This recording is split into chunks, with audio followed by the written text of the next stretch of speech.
ये कहानी यूएसए के मशहूर जिम्नास्ट डैन मिलमैन की जिंदगी से इंस्पायर्ड एक मोटिवेशनल स्टोरी है जो आपको अपनी जिंदगी को देखने का एक नया नजरिया सिखाएगी। और अगर आपने इस कहानी का मकसद समझ लिया तो आपकी जिंदगी बदल जाएगी।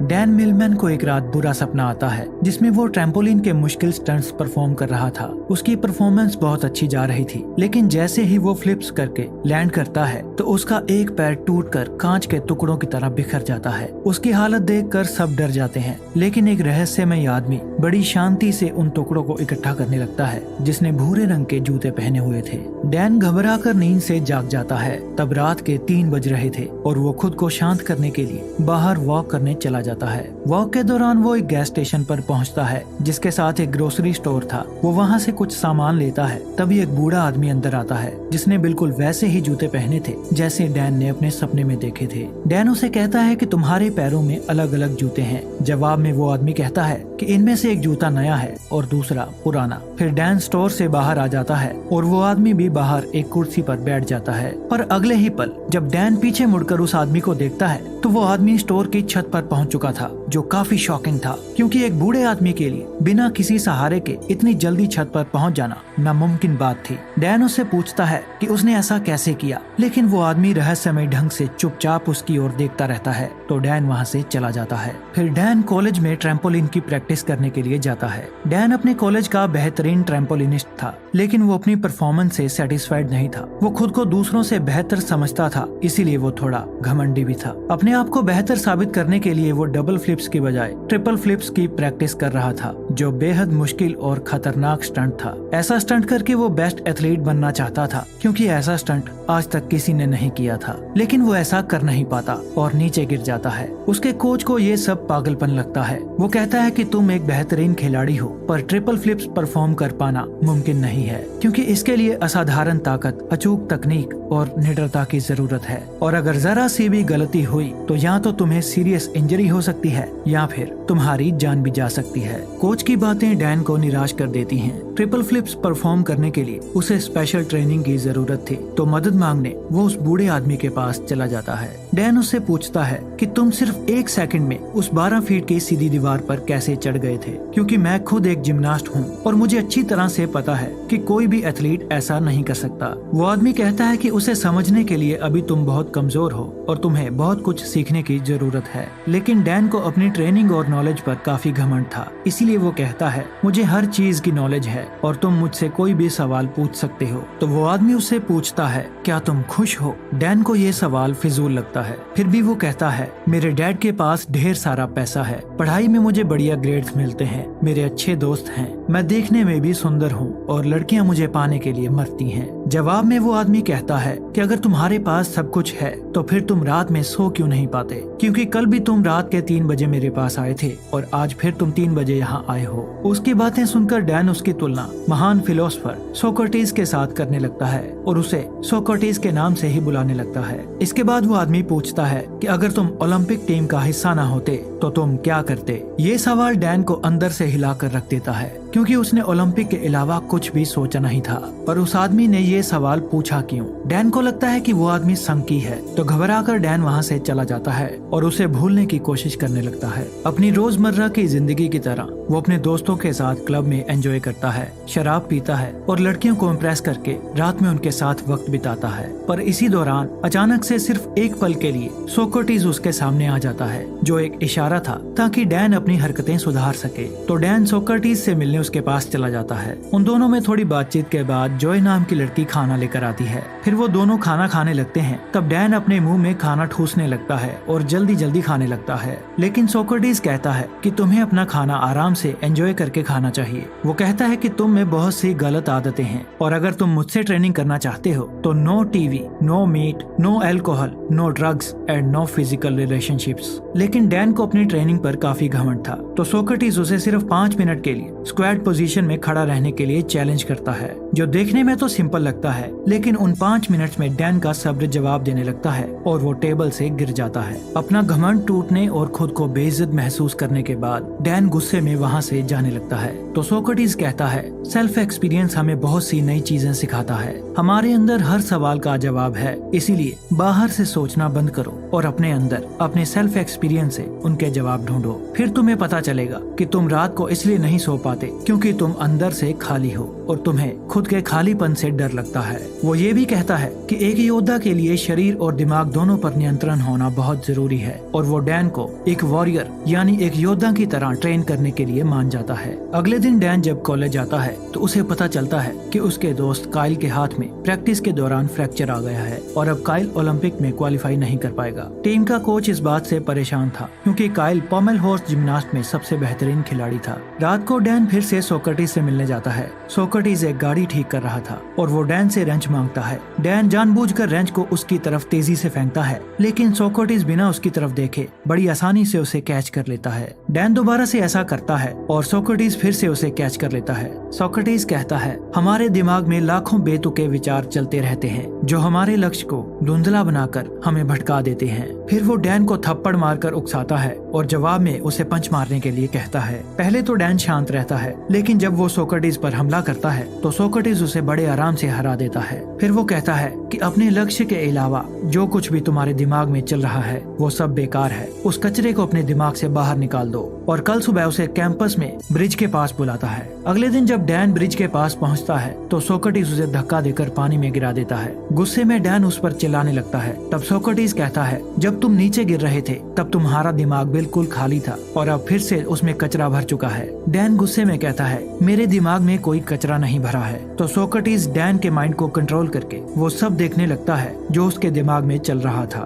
फिर वो कहता है, अगर तुम अपना ध्यान इन फिजूल के विचारों में रखोगे तो तुम प्रेजेंट मोमेंट को जी नहीं पाओगे, और जब तुम अपना सारा ध्यान प्रेजेंट मोमेंट पर रखोगे तो फिर तुम्हें पता चलेगा कि तुम क्या क्या कर सकते हो और कितने अच्छे से कर सकते हो। काइल को चोट लगने के बाद कोच पोमेलहोर्स्ट की परफॉर्मेंस के लिए सब खिलाड़ियों का टेस्ट ले रहा था। इस दौरान डैन सोक्रेटिस के सिखाए तरीके से अपने ध्यान को फोकस करने में कामयाब हो जाता है और पूरे फोकस के साथ पोमेलहोर्स्ट की एक्सीलेंट परफॉर्मेंस करके दिखाता है, जो शायद काइल से भी बेहतर थी। सब लोग डैन की वो परफॉर्मेंस देखकर हैरान रह जाते हैं। फिर उस रात डैन सोक्रेटिस को सारी बात बताता है। वो बहुत खुश था, उसे अपनी परफॉर्मेंस पर नाज था क्योंकि दूसरे खिलाड़ी उससे जलने लगे थे, लेकिन सोक्रेटिस को उसकी बातों में कोई दिलचस्पी नहीं थी। वो कहता है कि तुम अभी भी पास्ट में जी रहे हो और तुम्हें अपनी परफॉर्मेंस पर घमंड भी है, इसका मतलब तुम अभी कुछ नहीं सीखे। इतना कहकर वो उसे घर जाने के लिए कहता है और आज रात उसे कुछ भी सिखाने से मना कर देता है। लेकिन यहाँ कुछ अजीब होता है। डैन वहाँ छुपकर सुबह होने का इंतजार करता है और सोक्रेटिस का पीछा करने लगता है। सोक्रेटिस डैन के कॉलेज में प्रैक्टिस रूम के अंदर चला जाता है और शेड के एक पोल पर बैठ जाता है। जब डैन उसके पास जाकर बैठता है तो वो महसूस करता है कि वो सब खिलाड़ियों के दिमाग को पढ़ने लगा है, जो उनके दिमाग में चल रही बातों को सुन सकता है। और हैरानी तो तब होती है जब डैन खुद को उस प्रैक्टिस हॉल में आता हुआ देखता है। ये देखकर वो नीचे गिर जाता है। फिर उसे एहसास होता है कि ये सब उसका भ्रम है। ना तो सुबह हुई थी और ना ही उसने सोक्रेटिस का पीछा किया था। ये तो सोक्रेटिस उसके दिमाग से खेल रहा था। सोक्रेटिस कहता है कि अभी तो बहुत कुछ सीखना बाकी है, लेकिन डैन बहुत बुरी तरह से डर चुका था, जो घबरा कर वहाँ से चला जाता है। उस घटना का डैन पर उल्टा असर पड़ता है। उसका कॉन्फिडेंस नीचे गिरने लगा था, जो उसके दोस्त भी नोटिस करते हैं और उसका कोच भी, क्योंकि उसकी परफॉर्मेंस डाउन होने लगी थी। अगले दिन वो पार्क में जॉय को देखता है, जो सोक्रेटिस के लिए खाना लेकर आई थी। वो उसे कहता है कि मुझे लगा था कि सोक्रेटिस के तरीकों से मैं बेहतर एथलीट बन सकता हूँ, लेकिन मेरे साथ बिल्कुल उल्टा हो रहा है। फिर सोक्रेटिस डैन से वो सब करवाता है जो उसने आज से पहले कभी नहीं किया था, जैसे कि कचरा साफ करना, लोगों की गाड़ी में पेट्रोल भरना, टॉयलेट साफ करना और no TV, no alcohol, no meat, no drugs और नो फिजिकल रिलेशनशिप्स। डैन ये सब कर तो रहा था, लेकिन उसे ये सब फिजूल लग रहा था। उसकी परफॉर्मेंस इम्प्रूव होने की बजाय और खराब होती जा रही थी, क्योंकि वो सोक्रेटिस की टीचिंग्स को समझ नहीं पा रहा था। और एक दिन तंग आकर वो सोक्रेटिस से झगड़ने लगता है। वो कहता है कि टॉयलेट साफ करके मैं कौन सा योद्धा बन सकता हूँ, लेकिन सोक्रेटिस कहता है कि मैं तुम्हें किसी भी कंडीशन में मेडिटेट करना सिखा रहा था और इससे तुम्हारा घमंड और बुरी आदतें कम हो जाएंगी। पर डैन का गुस्सा बढ़ता ही जा रहा था। वो कहता है कि तुमने पहले दिन मुझसे पूछा था कि क्या मैं खुश हूँ, तो आज मैं तुमसे पूछता हूँ कि क्या तुम इस बेकार गैस स्टेशन में खुश हो। दरअसल डैन को लगता है कि सोक्रेटिस एक लूजर है जो अपनी जिंदगी में ज्यादा पैसे कमाकर कामयाब नहीं हो पाया और उसकी फिलॉसफी से भरी बातें सुनकर वो गलती से उसके जाल में फंस गया है। सोक्रेटिस उसे अपने इमोशंस को कंट्रोल करने के लिए कहता है, लेकिन डैन तो उसकी एक भी सुनने को तैयार नहीं था और गुस्से में वो सोक्रेटिस से कहता है कि मैं अपनी खुशी खुद ही तलाश कर लूंगा और अपनी ट्रेनिंग छोड़कर वहाँ से चला जाता है। अफसोस डैन ये समझ नहीं पाया कि सोक्रेटिस उसे सर्विस टू अदर्स यानी निस्वार्थ भाव से दूसरों की सेवा करना सिखा रहा था, जिससे उसका घमंड कम हो सकता था। खैर डैन ने फिर से अपनी पुरानी लाइफस्टाइल को अपना लिया था, जैसे कि क्लब में शराब पीना, मीट खाना, लड़कियों के साथ सोना और तेज रफ्तार मोटरसाइकिल चलाना। और एक दिन जब वो अपनी तेज रफ्तार मोटरसाइकिल पर बैठकर कहीं जा रहा था, तब उसका एक गाड़ी के साथ एक्सीडेंट हो जाता है और वो कुछ फीट हवा में उछलकर दूर जाकर गिरता है। तब कांच के टुकड़े वैसे ही टूटते हैं जैसा उसने अपने सपने में देखा था। फिर हॉस्पिटल में डॉक्टर उसे बताता है कि उसकी दाहिनी टांग की हड्डी सिर्फ टूटी नहीं है बल्कि वो चकनाचूर हो चुकी है, जिसके अलग अलग 17 फ्रैक्चर हो चुके हैं और इसी वजह से ऑपरेशन के दौरान उसकी टांग में एक स्टील की रोड भी डालनी पड़ी है। डॉक्टर कहता है कि अगर तुमने ठीक से अपना ख्याल रखा तो तुम 1-2 महीनों में अपने पैरों पर चलने लगोगे,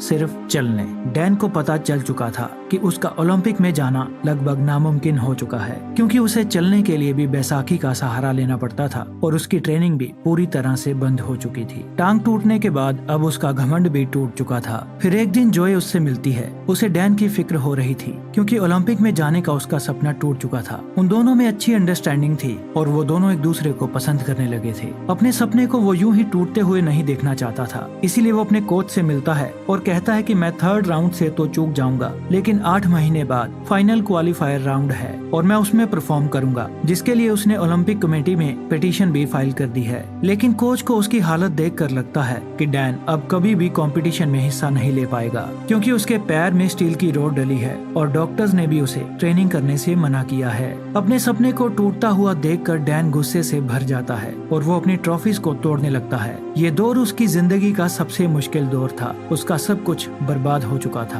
अब उसके जिंदा रहने का कोई मकसद नहीं था, तो अपनी जिंदगी खत्म करने के लिए वो एक ऊंचे क्लॉक टावर पर चढ़ जाता है। इससे पहले कि वो नीचे कूद पाता, वहाँ कुछ अजीब होता है। उसे एक शख्स नजर आता है जो और कोई नहीं बल्कि उसकी खुद की ही एक रिफ्लेक्शन थी। वो परछाई उसके घमंड, उसके गुस्से, उसके डर, उसके डाउट्स और उसके अंदर चल रही उथल पुथल को दर्शाती है। वो और कोई नहीं बल्कि उसी के अंदर का शैतान था। वो डैन को नीचे कूदने के लिए खींच रहा था। डैन समझ जाता है कि अगर वो अपने अंदर की सभी बुराइयों को खत्म कर देगा तो उसके अंदर शांति आ जाएगी। तभी वो शैतान नीचे गिरकर हमेशा के लिए खत्म हो जाता है। लेकिन ये सब तो बस उसका एक सपना था। वो शैतान तो अभी भी उसके अंदर ही था। उसने अपने सपने के जरिए अपनी जिंदगी की सच्चाई को देखा था, तो मदद मांगने वो सोक्रेटिस के पास चला जाता है। डैन सोक्रेटिस के पास जाकर रोने लगता है। सोक्रेटिस कहता है हर चीज का एक मकसद होता है। वो डैन से कहता है कि अब तुम्हें अपने सवालों के जवाब अपने अंदर से ही ढूंढने पड़ेंगे और जब तक तुम्हें अपने अंदर से कोई खास जवाब नहीं मिलता तब तक तुम उस पुरानी कार के ऊपर बैठे रहो। डैन वहाँ बैठकर सोचने लगता है। उसके पास टाइम तो बहुत था, लेकिन वो क्या सोचे उसे ये मालूम नहीं था। वो बार बार अपने नए जवाब के साथ सोक्रेटिस से मिलता है, लेकिन हर बार सोक्रेटिस उसके जवाब से सेटिस्फाई नहीं होता। फिर सारी रात सोचने के बाद जब सुबह वो एक कपल को देखता है तो उसे अपना जवाब मिलता है कि हमारी जिंदगी का एक एक पल बहुत खास है, हमें अपनी जिंदगी की कद्र करनी चाहिए। उसका ये जवाब सुनकर सोक्रेटिस खुश हो जाता है। डैन को अपनी जिंदगी की कीमत पता चल चुकी थी। अब क्लॉक टावर से कूदने के ख्याल उसके दिमाग में नहीं आएंगे। सोक्रेटिस के साथ रहते हुए वो बहुत सी बातें सीखता है। सोक्रेटिस उसके अंदर फिर से जीने की आशा भरता है और अपनी जिंदगी फिर से शुरू करने के लिए उसे इंस्पायर करता है। फिर एक दिन डैन अपने दोस्तों से मिलता है और पास्ट में अपने बुरे बिहेवियर के लिए उनसे माफी मांगता है। उसके दोस्त डैन का ये रूप देखकर हैरान हो जाते हैं। सोक्रेटिस के विचारों ने डैन को पूरी तरह से बदल दिया था और एक दिन डैन सोक्रेटिस से कहता है कि वो उसी की तरह लोगों की निस्वार्थ भाव से सेवा करने के लिए तैयार है। लेकिन सोक्रेटिस उसे उसकी जिम्नास्ट की ट्रेनिंग फिर से शुरू करने के लिए कहता है, पर डैन उससे सहमत नहीं होता। वो कहता है कि मेरी टांग में मेटल की रोड डली है, मैं ये नहीं कर सकता। सोक्रेटिस कहता है कि एक योद्धा कभी अपनी जीत या परफेक्शन की परवाह नहीं करता। उसे जो काम सबसे प्यारा है वो उसे करता रहेगा, चाहे उसमें उसकी जान क्यों न चली जाए। फिर वो डैन को प्रैक्टिस करने के लिए रिंग्स के पास ले जाता है जिसे सोक्रेटिस ने तब बनाया था जब डैन हॉस्पिटल में दाखिल था। अपनी टांग में स्टील की रोड होने के बावजूद भी डैन पूरे दिल से प्रैक्टिस करता है और खुद को कंपटीशन के लिए तैयार करता है। और एक दिन जब वो प्रैक्टिस करने के लिए अपने कॉलेज में जाता है तब उसके दोस्त और कोच उसे देखकर हैरान हो जाते हैं। लेकिन डैन की परेशानी तो तब बढ़ती है जब उसका कोच उसे एक चिट्ठी देता है। ओलंपिक कमेटी ने डैन की पिटीशन को खारिज कर दिया था। उन्होंने डैन के डॉक्टर्स के साथ बात की और उसके कोच से भी पूछा, लेकिन कोच ने डैन को अपनी ईगो में आकर ट्रिपल फ्लिप्स करते हुए देखा था। उसे लगता था कि डैन अपनी परफॉर्मेंस के लिए पागलपन की किसी भी हद तक जा सकता है जो एक दिन खुद को ही मार डालेगा। इसलिए उसने डैन के फेवर में वोट नहीं किया। अपनी मंजिल के इतना करीब आकर एक बार फिर से उसका सपना टूट जाता है। सोक्रेटिस कहता है कि कोई अप्रूवल लेटर तुम्हें रोक नहीं सकती, तुम वो करते रहो जो तुम्हें अच्छा लगता है। लेकिन डैन कहता है कि मेरा मकसद सिर्फ प्रैक्टिस करना नहीं बल्कि ओलंपिक में गोल्ड हासिल करना है। सोक्रेटिस कहता है कि गोल्ड पाना सिर्फ एक लालच है, अगर वो मिल भी जाए तो क्या, जब तक तुम अंदर से खुश नहीं हो कोई भी बाहरी चीज तुम्हें खुशी नहीं दे सकती। सोक्रेटिस उसे अपने इमोशंस को कंट्रोल करने के लिए कहता है, लेकिन डैन काफी अपसेट था। वो नाराज होकर सोक्रेटिस से कहता है कि मैं अपना सब कुछ छोड़ने के लिए तैयार था, लेकिन तुमने मुझे फिर से प्रैक्टिस शुरू करने के लिए कहा। वो काफी परेशान हो चुका था, उसे कुछ समझ नहीं आ रहा था, तो अपने अंदर से जवाब ढूंढने के लिए वो उस पुरानी कार पर बैठ जाता है। सोक्रेटिस उसकी तड़प को देखता है और उसे कल सुबह अपने साथ पहाड़ी पर चलने के लिए कहता है जहाँ कोई खास चीज है। फिर अगली सुबह बुरी तरह थका देने वाला 4 घंटों का लंबा सफर तय करके जब वो पहाड़ी की चोटी पर पहुँचते हैं तो डैन सोक्रेटिस से पूछता है कि बताओ तुम मुझे क्या दिखाना चाहते थे, ये पहाड़, ये नजारा या फिर कुछ और। तो सोक्रेटिस उसके पैरों के पास पड़े एक पत्थर की ओर इशारा करता है और कहता है कि मैं तुम्हें ये पत्थर दिखाने के लिए यहाँ लाया हूँ। इतना सुनने के बाद डैन निराश हो जाता है। वो कहता है कि लगातार 4 घंटों से इतना लंबा सफर तय करके हम यहाँ इस मामूली पत्थर को देखने आए हैं। फिर उसे एहसास होता है कि सोक्रेटिस उसे कुछ समझाना चाहता है। थोड़ी देर सोचने के बाद वो समझ जाता है कि जब तक उसे मंजिल के बारे में पता नहीं था तब तक वो अपना सफर एंजॉय कर रहा था और वो खुश था। लेकिन जैसे ही वो मंजिल तक पहुंच गया